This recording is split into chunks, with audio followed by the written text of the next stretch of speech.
जय भीम। नमस्कार। आप देख रहे हैं बहुजन नायक। आज हम आपके साथ संविधान निर्माण की प्रक्रिया जो है वो आपके साथ साझा करने वाले हैं। संविधान सभा का कब गठन हुआ, संविधान सभा की बैठक कब हुई, संविधान मसौदा कमेटी कब गठन हुआ और बाबा साहब उसके अध्यक्ष कब हुए, बाबा साहब ने कब संविधान मसौदा को संविधान पटल के पर रखा।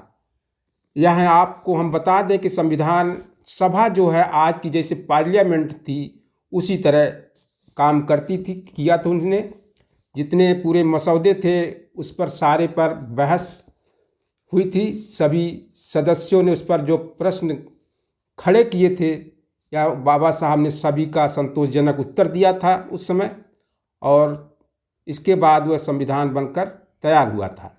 ब्रिटिश सरकार ने सत्ता हस्तांतरण के लिए 3 सदस्यीय एक शिष्टमंडल भारत भेजा था, जिसको हम कैबिनेट मिशन कहा जाता है। और कैबिनेट मिशन का काम था कि सत्ता हस्तांतरण के उपायों और संभावनाओं को तलाशना, जिसमें तीनों सदस्य के नाम इस प्रकार थे।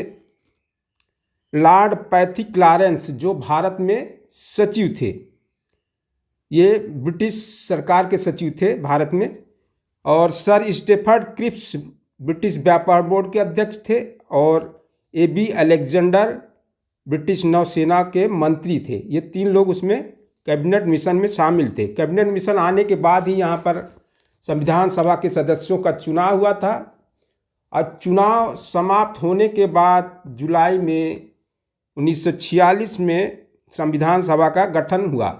इसी बीच 2 सितंबर 1946 को अंतरिम सरकार का भी गठन हुआ, जो 15 अगस्त 1947 तक रही। संविधान सभा की पहली बैठक जो है 9 दिसंबर 1946 को हुई। यानी संविधान सभा का गठन जुलाई 1946 में हुआ था, लेकिन उसकी पहली बैठक 9 दिसंबर 1946 को हुई, जिसमें 296 सदस्य चुनकर आए थे। संविधान के कामकाज में 207 सदस्यों ने हिस्सा लिया था और 89 सदस्यों ने इसमें हिस्सा नहीं लिया था। ज़्यादातर इसमें हिस्सा न लेने वाले मुस्लिम लीग के ही सदस्य थे और रियासतों के प्रतिनिधि थे, उन्होंने हिस्सा नहीं लिया था। 13 दिसंबर को पंडित जवाहरलाल नेहरू ने संविधान निर्माण के संबंधित प्रस्ताव रखा और उसका पुरुषोत्तम दास टंडन ने समर्थन किया। जिसके बाद डॉक्टर MR जयकर ने पंडित जवाहरलाल नेहरू जो प्रस्ताव रखे थे उसमें सुधार का उन्होंने प्रस्ताव रखा, और उन्होंने कहा कि भारत को स्वतंत्र प्रजातांत्रिक सार्वभौम बनाने के दृष्टिकोण से संविधान को इसके अनुकूल बनाने के लिए मुस्लिम लीग और भारतीय रियासतों के प्रतिनिधियों के सहयोग की ज़रूरत है। इसके लिए इन 2 संगठनों के प्रतिनिधि अगर शामिल होना चाहते हैं तो शामिल होने के तक प्रस्ताव पर चर्चा को आगे बढ़ा दिया जाए। डॉक्टर MR जयकर के इस सुझाव पर संविधान सभा के सदस्यों ने काफ़ी विरोध किया, कड़ा विरोध किया। वह चर्चा फिर स्थगित नहीं होना देना चाहते, यानी चर्चा चलती रहे। इस वजह से उन्होंने उनका विरोध किया। फिर संविधान सभा के अध्यक्ष राजेंद्र प्रसाद ने बाबा साहब को आमंत्रित किया, वक्ता के तौर पर उसमें आमंत्रित किया। बाबा साहब ने 17 दिसंबर 1946 को संविधान सभा में अपना पहला वक्तव्य दिया था, यानी भाषण अपना पहला दिया था। बाबा साहब का यह भाषण इतना असरदार था कि संविधान सभा के सभी सदस्य डॉक्टर अंबेडकर के भाषण से इतना प्रभावित हुए कि सभी सदस्यों ने उनके भाषण का स्वागत किया और संविधान सभा के लॉबी में आकर उन्हें बधाई देने के लिए घेर लिया, और सभी उनसे हाथ मिलाने को आतुर थे। संविधान सभा के एक सदस्य और प्रत्यक्षदर्शी NB गाडगिल कहते हैं कि डॉक्टर अंबेडकर का भाषण एक मजे हुए राजनीतिज्ञ की तरह था। उनके भाषण में कटुता बिल्कुल नहीं थी। वह ईमानदारी के साथ सभी को आह्वान कर रहे थे। पूरा सभागृह मंत्रमुग्ध होकर सुन रहा था। बाबा साहब ने पंडित जवाहरलाल नेहरू द्वारा पेश किए गए प्रस्ताव में कई त्रुटियां उन्होंने बताई और यहाँ तक का उन्होंने निराशाजनक भी बता दिया। और कुछ मुद्दों पर उन्होंने एम.आर. जयकर के प्रस्ताव का भी समर्थन उन्होंने किया और कहा कि अपनी मर्जी से मित्रता स्वीकारने के लिए इस देश के हर पक्ष को अगर तैयार करना हो तो पूर्वाग्रह के कारण जो अभी भी संविधान सभा के कामकाज में शामिल नहीं होने के लिए तैयार हैं, ऐसे घटकों को मुख्यधारा में शामिल करना होगा और ऐसा करने के लिए उन्हें कुछ रियायतें देने पड़े तो देने की कूटनीतिक चतुरता बहुसंख्यकों को दिखानी पड़ेगी। यह बाबा साहब कह रहे हैं और साथ ये भी कह रहे हैं कि मुझे यकीन है कि समय और स्थितियों को अगर अनुकूल बनाया जाए तो कोई भी शक्ति इस देश को तोड़ नहीं सकती है। विभिन्न जातियां और संप्रदाय होने के बावजूद भी हमें एक होने से कोई रोक नहीं सकता है। इस बारे में मेरे मन में कोई आशंका नहीं है। भले आज मुस्लिम लीग भारत को दो फाड़ करने की कोशिश में लगा है, लेकिन एक छत्र भारत ही उसके लिए भी सही होगा।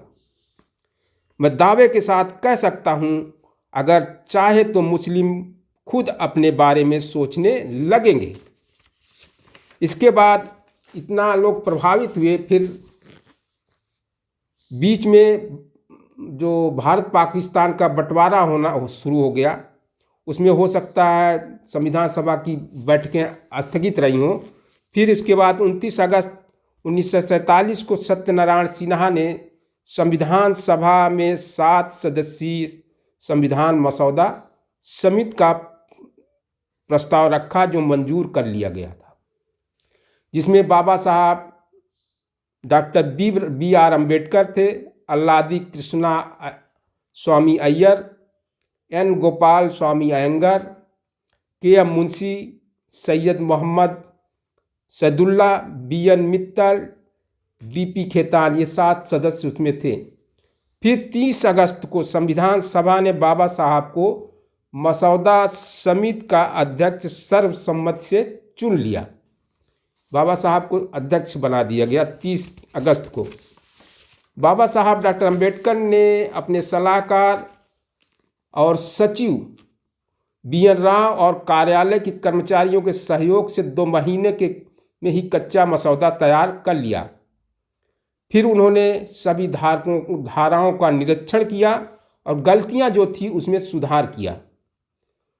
27 अक्टूबर 1947 को मसौदा समिति की पहली बैठक हुई।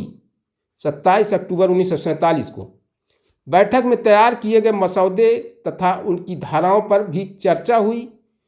फिर बाबा साहब ने कुछ धाराओं को बदला और कुछ धाराएं और बढ़ाई। बाबा साहब 12 से 14 घंटा काम करके संविधान मसौदे को तैयार कर लिया और फिर मसौदा जब तैयार हुआ तो बाबा साहब डॉक्टर अम्बेडकर ने 26 फरवरी 1948 को भारत सरकार के गजट में लोगों की जानकारी के लिए प्रकाशित किया। करीब 8 महीने जनता के बीच में यह संविधान था। इस बीच सुधार, सुझाव और आपत्तियां भी आई थीं। 4 नवंबर 1948 को बाबा साहब डॉक्टर अम्बेडकर ने मसौदे को संविधान सभा के सामने पेश किया। बाबा साहब ने मसौदे के पेश करते हुए जो भाषण दिया, जिससे उनकी काफ़ी विद्वता उसमें झलक रही थी, तो संविधान सभा के ज़्यादातर सदस्यों ने उनकी प्रशंसा यह कहकर की कि वह प्रखान विद्वान, संविधान निर्माण के शिल्पकार, संविधान के बारे में पूरा अधिकार के साथ व्याख्या करने वाले, गहन अध्ययन की काबिलियत रखने वाले हैं। संविधान सभा के एक सदस्य थे टी.टी. कृष्णामाचारी। उन्होंने बाबा साहब की प्रशंसा करते हुए कहा कि सदन को अवगत होगा या एहसास होगा कि आप द्वारा नियुक्त किए गए 7 सदस्यों में से एक सदस्य ने इस्तीफा दे दिया। उनकी जगह किसी अन्य की नियुक्ति नहीं की गई। एक सदस्य की मृत्यु हो गई, लेकिन उस पद को भी नहीं भरा गया। एक सदस्य अमेरिका में रहते थे और एक और सदस्य अपने रियासत के कामों में उलझे हुए थे, इसलिए उनकी जगह भी खाली ही थी। एक दो सदस्य दिल्ली से काफ़ी दूर रहते थे और इतनी सेहत ठीक नहीं थी कि इसलिए वह भी उपस्थित नहीं हो पाए। अंततः संविधान बनाने की पूरी जिम्मेदारी बाबा साहब डॉक्टर अम्बेडकर पर आ गई। उन्होंने यह काम पूरे जिम्मेदारी के साथ सफलतापूर्वक किया। उनका यह काम प्रशंसनीय है, इसमें कोई राय नहीं कि हम सब उनके प्रति कृतज्ञ हैं। अब फिर दूसरे सदस्य थे काजी सैयद करीमुद्दीन ने कहा कि मुझे यकीन है कि आने वाली पीढ़ियां उन्हें महान संविधानकर्ता के रूप में जानेगी। जब संविधान मसौदा जनता के बीच में था उस समय कुछ सुधार आए थे। 7,635 सुझाव आए थे, जिसको बाबा साहब ने सभी 7,635 को पढ़ा, जिसमें से 2,473 सुझावों को संविधान में मसौदे में शामिल किया और 5,152 सुझावों को खारिज कर दिया। संविधान सभा में 25 नवंबर 1949 तक संविधान के मसौदे की एक एक धाराओं और उपधाराओं पर बहस और चर्चा हुई। बाबा साहब रोज सदस्यों के प्रश्नों का उत्तर देने के लिए 9 से 10 बार उन्हें खड़ा होना पड़ता था। कभी कभी तो वो 20 से 25 बार बाबा साहब को प्रश्नों का उत्तर देने के लिए संविधान सभा में खड़ा होना पड़ता था।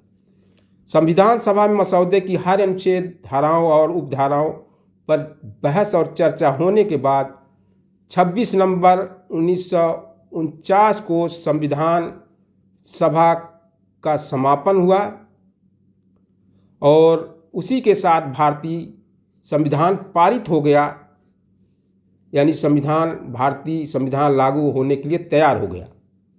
इस दिन बाबा साहब डॉक्टर अम्बेडकर का ऐतिहासिक भाषण हुआ था, जिसमें बाबा साहब ने कहा था कि संविधान कितना भी अच्छा क्यों न हो, अगर उसे लागू करने वाले की मंशा गलत होगी तो वह गलत होगा, और संविधान कितना भी खराब क्यों न हो, लागू करने वाले की मंशा अच्छी होगी तो वह अच्छा साबित होगा। यह बाबा साहब ने 26 नवंबर 1949 को संविधान सभा के समापन के दौर उन्होंने यह भाषण दिया था। जय भीम।